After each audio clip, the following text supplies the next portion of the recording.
right, folks, hello and welcome back. I promised you all that I would, um, drop two, three pieces of content a week. So this is just following up on the intro video that I gave, and it's about AI, the enablement of that, and transforming your organization and that type thing. So I want to start off by with this verse video, just getting the point across that let's just start with this anecdote. So a couple of years ago, I started to experiment with trying to get more healthy, trying to eat better, and trying to see how that would affect my body. So I purchased a continuous glucose monitor. I still wear it to this day, and I started to watch how what I ate affected my glucose and sugar fluctuation. With the understanding that how my blood sugar fluctuated was directly related to how much weight I gained or lost, right?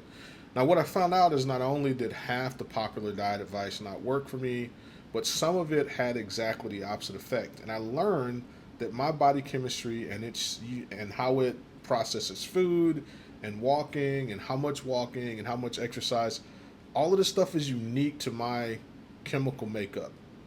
You know, things like the order that I eat my veggies, carbs, and proteins in actually makes a difference. Not just a difference, a big difference is what I learned through experimenting with that.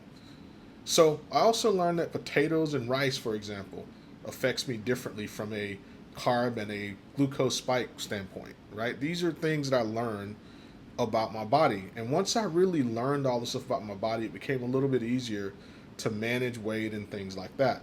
So what I'm saying is, in that same way, there is no master AI enablement and transformation plan that you're going to be able to get or buy from someone or have a vendor come in and swoop on your organization and transform you overnight. Like, it's just not realistic. Okay, it's not going to work. Like, every organization has unique things that have to be considered. You really have to approach it surgically, move swiftly. When there's easy things to do, things that make sense, move swiftly. Sometimes it won't make sense to move swiftly, so you need to move slower with those things. You got to understand that there's a difference between workforce automation with AI and workforce augmentation with AI. They're different. And you also have to understand and figure out when to use which. Now, there are no magic vendors that have a magic playbook that's going to do all these things for you. There are vendors that will absolutely be key partners in helping you get there. And you have to find the right ones and the right fit for where you are in your AI journey and what you're trying to accomplish. You'll need to put in time, work, to identify your biggest problems across the business, and then figure out if there's an AI solution for those problems that's more cost effective, better, and will lead to better outcomes than a non AI or traditional solution. Sometimes the answer is yes, sometimes it's no. But you got to put the work in to figure that out.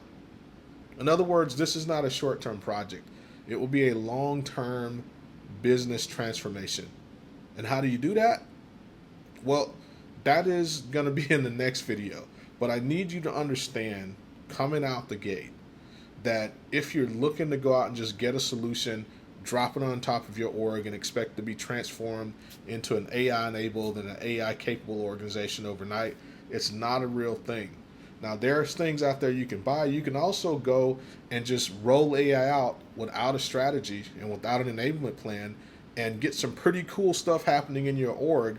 And then a year later, you realize you spent millions of dollars and you really haven't gotten anything out of it, or you've gotten very little out of it for what you spent. Okay?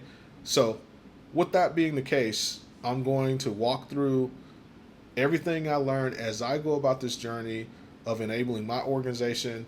And I've learned quite a bit already, and I'm happy to share that with you and kind of be a thought leader for those of you that are just starting to move along in this same journey, so that you don't make those same mistakes, and so that you can kind of have kind of a guide to get you through it without wasting a lot of your organization's money and effort, right? So thanks for watching, and look forward for video 2 in the enablement series, where I will talk about how to go about setting up some of these things. Each part I'll cover something that's important that you need to consider before or during the journey that you're going about. So thanks for watching. See you again in the next one.